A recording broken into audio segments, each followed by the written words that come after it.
everyone.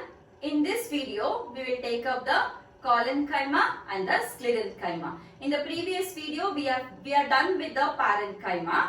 Now we will take up the remaining two simple permanent tissues. The first one is the Collenchyma. What exactly is the Collenchyma? Collenchyma, it is an elastic, living, mechanical tissue. Living, elastic, mechanical tissue. Very often they have asked a question which is a living mechanical tissue and which is a dead mechanical tissue. The living mechanical tissue is the Collenchyma and the dead mechanical tissue is the Sclerenchyma, which we will be taking in the next class or after the Collenchyma. Now, the features of the Collenchyma are, in the Collenchyma cells, the intercellular spaces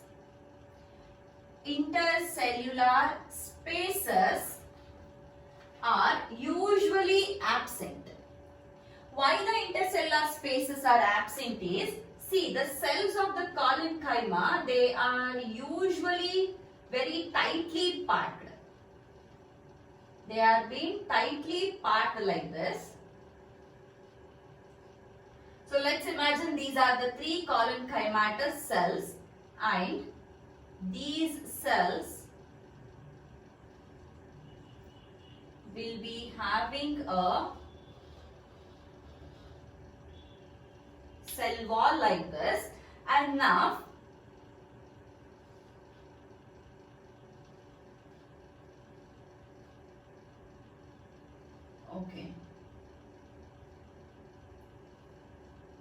very often they have asked the structure of the Collenchyma for 3 marks in your board examinations as well as and few questions on the NEET also. But structure many a times they have asked for the board examination.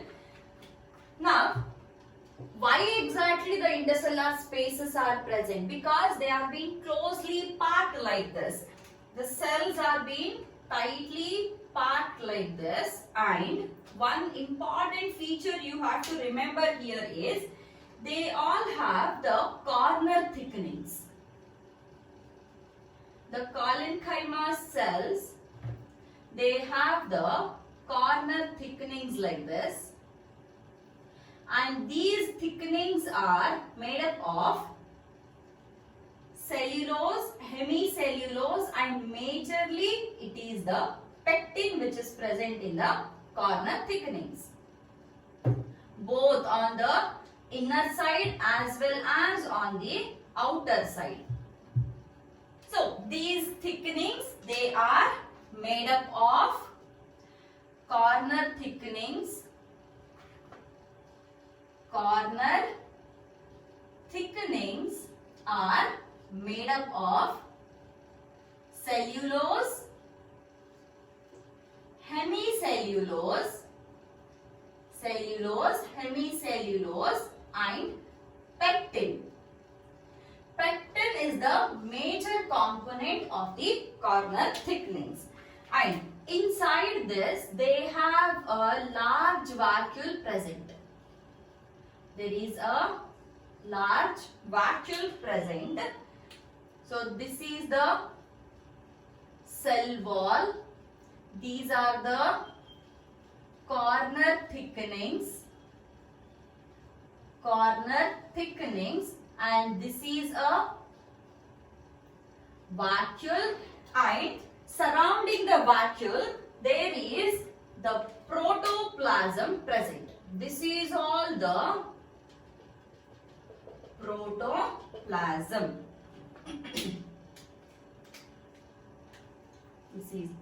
This is the protoplasm. Since there is protoplasm present in the Collenchyma cells, then we can take it as a living cell. If there is no protoplasm present, then we cannot take a cell as a living cell. We have to consider it as a dead cell, isn't it? In case of the Parenchyma also, the protoplasm was present, hence we took it as a living simple permanent tissue. Similarly, the Collenchyma is also having the protoplasm, hence we are taking it as a living, simple, permanent tissue. Then, coming to the shapes of the collenchyma. Collenchyma can be seen in different shapes. It might be oval, it might be polygonal, or it might be spherical also. Either it might be oval, it might be polygonal, or it might be spherical. Where are the collenchyma cells present? These collenchyma cells are usually present below the epidermis. They are present below the epidermis. They are present below the epidermis. And remember, these are only present in the dicots. They are present in dicots and they are absent in monocots. They are present in dicots and they are absent in the monocots. Remember this, very very important, just below the epidermis only. Okay, so let's imagine this is a patch of a cell, is a section of a cell we have taken. The outermost is all the epidermis and just below the epidermis we have these collenchyma cells. Okay, and it is only present in the dicots. It is not present. It is not present in the monocots. Now, these collenchyma cells, they can be present as an continuous homogeneous layer like this, like layers by layers, homogeneous continuous layers without the intercellular spaces. That is very very important.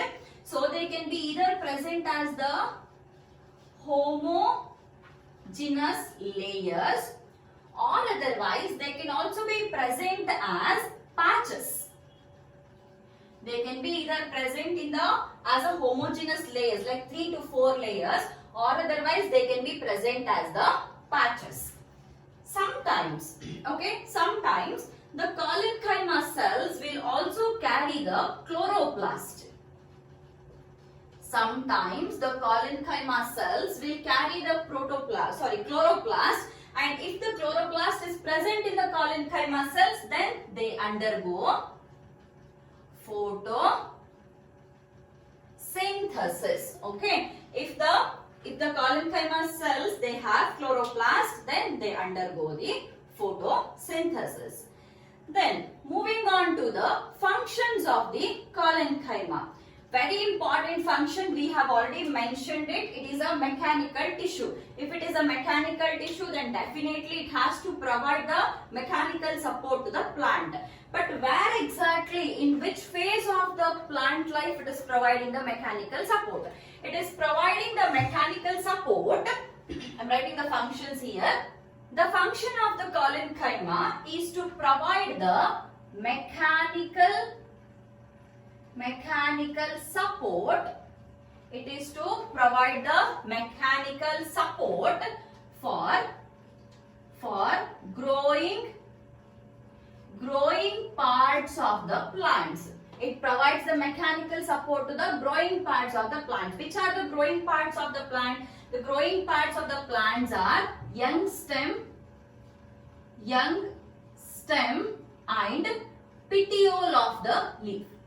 Majorly, they provide mechanical support to the young stems and the petioles of the leaf. Then, another one important function of the collenchyma is the photosynthesis. As we have mentioned here, few cells of the collenchyma have chloroplast and they carry out the photosynthesis. However, the major function is the mechanical support, and that mechanical support is provided to the growing parts of the plants.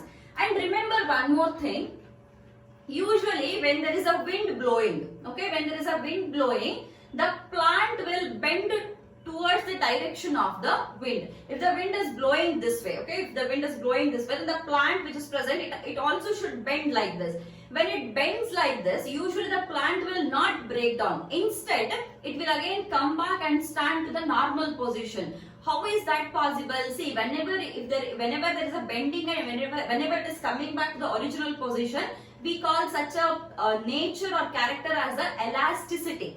And that elasticity to the plant is given by the Collenchyma cells. If there were no Collenchyma cells, then whenever there used to be wind, the plant is to bend and break down towards the direction. So that breaking or the breaking of the stem or the pulling out or tearing out of the leaf is actually prevented due to the presence of the Collenchyma. Because when the wind blows, when the plant will just bend down like this, again it has been brought back to its original position. It means that it is resisting the wind, and that capacity is present in the plants only due to the presence of the Collenchyma cells. This is about the Collenchyma, the features, diagram and the functions of the Collenchyma. So next we will take up the Sclerenchyma now. Sclerenchyma, these are long narrow cells. Sclerenchyma, these are usually long narrow cells. These are long narrow cells, and remember, these are usually dead elements. These are dead cells, and since they are dead cells, there is no protoplasm present. There is no protoplasm. These are long narrow cells and they have no protoplasm, hence they are dead cells. And then they have lignin present in them, or usually we call it as lignified cell walls. Lignin cell walls or lignified cell walls. Lignified cell walls. So lignified cell wall means this is the structure of a Sclerenchyma cell. Now there is all the lignin which is being deposited around the cell wall like this. Okay, so the lignin deposition is so thick here in such a way that this central cavity which we can see, this is a central cavity. Many a times this central cavity will be completely lost, or it will be completely reduced actually. And this is the lumen. Okay, this is the lumen, and this is the cell wall. This is the cell wall, and this cell wall is made up of the lignin, or this has a deposition of the lignin. Then these cells have numerous pits present here. What do you mean by the pits? Pits are the small pore-like structures. See here, these are the small gaps present. So these openings where we don't have the lignin present, so these are called as the pits here. Now everywhere all through the structure of the Sclerenchyma, the pits are being present. Hence, numerous pits are present. Now, based on the structure as well as based on the structure, origin and development, these Sclerenchyma cells are of two types. Based on the structure, origin and development, they are of two types. The two types are, the first one is the sclerid, and the second one is the Sclerenchyma fibers. The first one is the sclerid and the second one is fibers. So we'll first take up the fibers. So here, fibers, these are the elongated structures.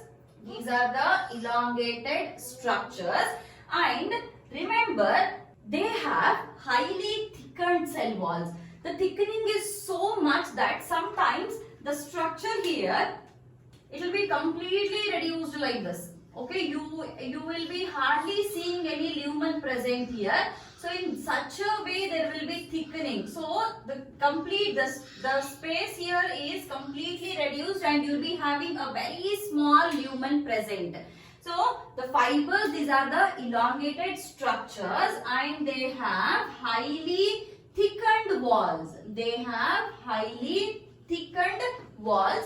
High thickening is due to the presence of the lignin. And remember, they usually are present in groups or they are present in the bundles. They are present in groups or they are present in the bundles. And most of the times these fibers are associated with the xylem and phloem. Xylem and phloem. And the major function of the fibers is the mechanical support. The major function is to provide the mechanical support. And the structure of the fiber, this is a structure of the fiber. Then about the sclerids. Sclerids, these usually can be present in groups or they can be present singly also. They can be present in the groups or otherwise they can be present singly also. And remember, they have obliterated lumen. They have obliterated lumen. Obliterated lumen means whenever there is excessive thickening, the lumen will be greatly reduced. Lumen, that is the central cavity. This central cavity will be greatly reduced and such a greatly reduced lumen is called as an obliterated lumen. So if you see the structure of the sclerid, the structure can be drawn something like this. So these are the rays present. And remember, wherever there are hard structures present in the plants, everywhere you will be able to see the sclerids. Of course, they are also present in some softer parts, but most of the times it is present in the harder parts only. For example, the nuts. The walls of the nuts are, okay, these are the pits present. See, these are the pits present. And this is the wall, this is the cell wall which is deposited by or which has a deposition of the lignin, and definitely these both the elements are the dead elements only, and this is a central cavity or the lumen present. Now, okay, this is one more layer which is present here. This is a structure of a sclerid and that is a structure of an fiber. Sclerid and a fiber. However, the shapes of the sclerid may differ, but usually it is present in the harder parts. It is also present in some softer parts like pulp of the fruits and all. Wherever you feel that grittiness while eating any fruit, think it as a sclerid only. So, for example, sapota fruit, when you eat it, you feel that grittiness, isn't it? So, that grittiness is due to the presence of the sclerid. So, grittiness or otherwise, in case of the gava, sapota, gava and all. So, in the case of the pulp of sapota and gava, you can find these sclerids. Or otherwise, you can also find the sclerids in the walls of the nuts. Walls of the nuts, because they will be very hard, isn't it? So in the walls of the nuts also you can actually see the sclerids.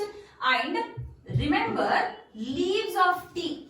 Leaves of tea, very very important. You can find the sclerids in the tea leaves also. Tea leaves are one of the hardest leaves. Hence, that is because of the presence of the sclerid.